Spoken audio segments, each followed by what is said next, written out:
I love going to state fairs. I grew up in Indiana. Indiana had a great state fair up in Indianapolis. I'm up in Washington now, where the Puyallup is really a lot of fun to go to. I know I've been to a few other state fairs around the country. I haven't been to the really big ones like the Texas State Fair. I think it would just be a gas to go to those things because it's there's so much to see and do around there, but really the things that I love the most about those, number one, is the terrible food for you. I mean, it's just terrible. It's the deep fried stuff, deep fried butter. Deep fried butter. Why would you eat deep fried butter? But I love it when you go into the fairgrounds buildings where they have like the swap meet or the flea markets going on, the kind of the state fair trade shows is what's going on.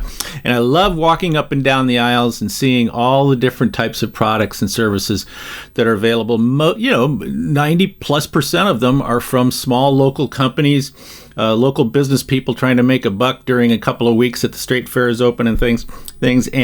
But you also get to see some very, very sophisticated salespeople, really, really smart, sophisticated salespeople. When they are doing those demonstrations and they're showing, knives or cooking utensils or ironing boards or things like that that are just amazing products that you would have never thought of getting before in your entire lives until you got there to the state fair.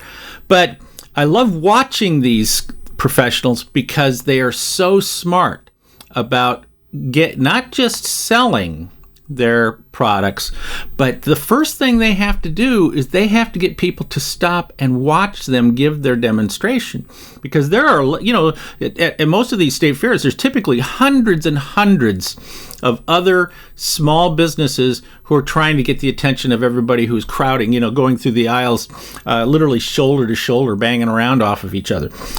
And so one time I'm walking down the aisle and I see this one guy, and I don't remember what he was selling, some kind of cookware or something.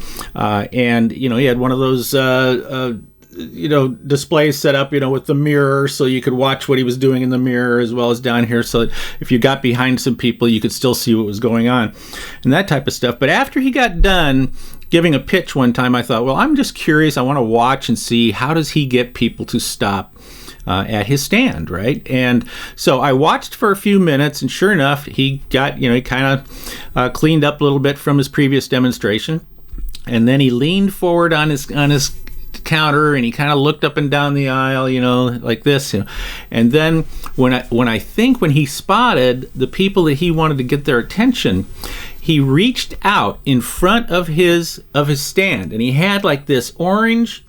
I kid you not, it was orange. It was this bright orange towel or rag or something like that.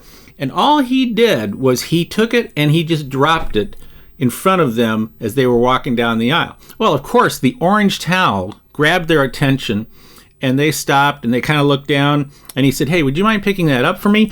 And they pick it up and they hand it to him. And he said, "Can you do me a favor?" He said, I really need to draw a crowd to watch my demonstrations.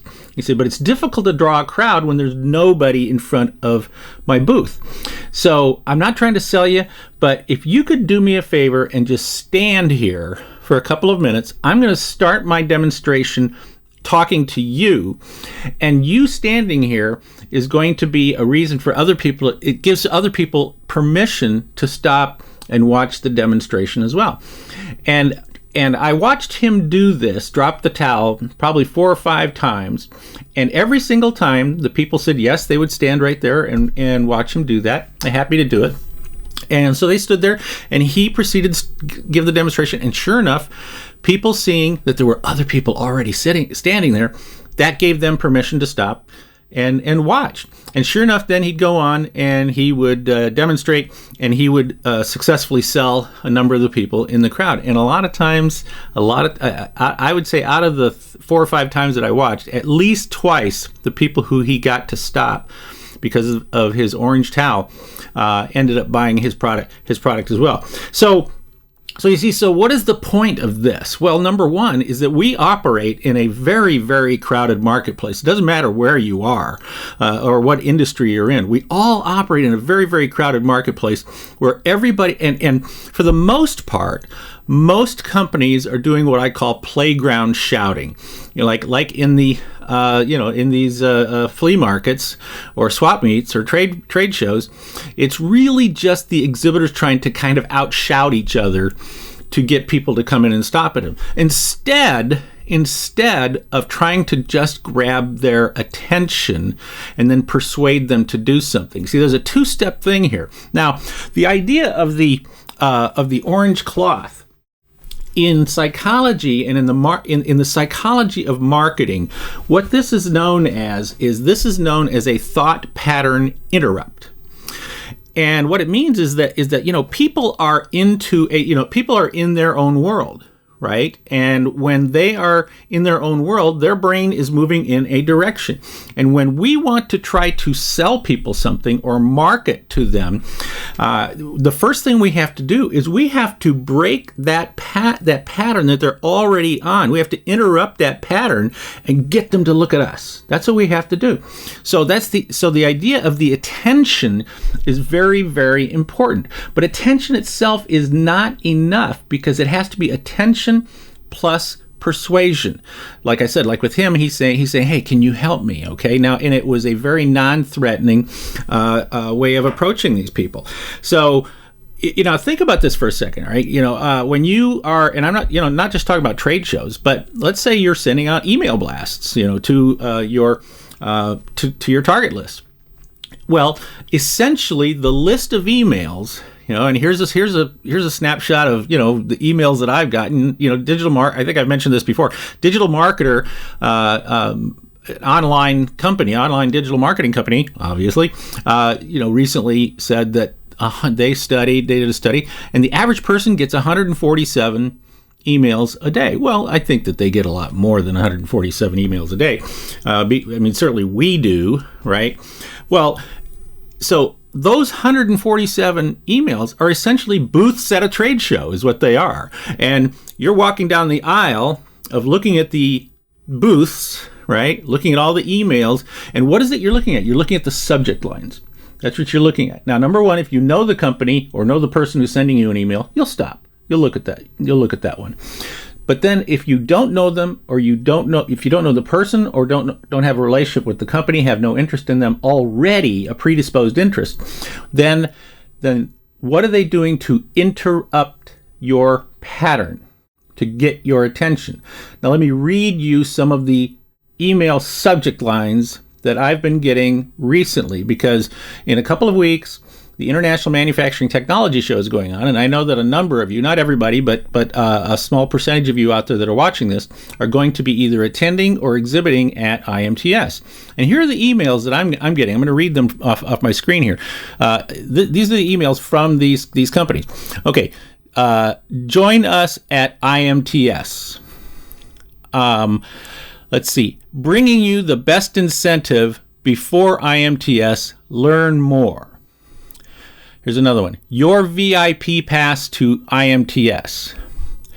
Prepare with us for IMTS 2016.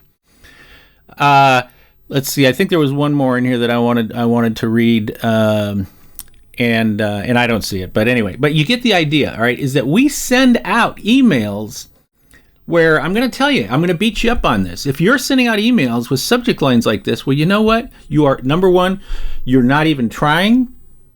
Number two, you are not marketing. You're simply announcing, and you're spewing, and you are praying like heck that you hope somebody sees what you just sent out. But because you were able to do it quickly, easily, and just hit a push of the button, you patted yourself on the back because of your efficiency. But there's nothing effective about it. Okay? You need to develop a pattern interrupt on the subject line, because the subject line in your emails needs to be your orange towel or your orange rag that gets the attention of the people and then persuades them to open your email and read it. So what type of thought pattern interrupt are you using? And it doesn't matter whether it's an email. It's also in mailings. It's any type of direct marketing, whether it's even in social media or anything like that. You've got to have a thought pattern interrupt, and then you have to be persuading them to move on to the next step in the relationship building process. This is Steve Miller, better known as Kelly's dad and marketing gunslinger, and thank you very much for joining me this week. If you like that message, then do me a favor and share it, with everybody. Tell your friends, tell your teachers, tell your students.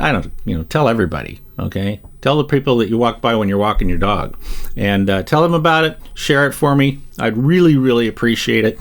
And then I'll be back again next week with another uncopyable rambling, my weekly uncopyable rambling. Thanks again for joining me. Always remember, be uncopyable.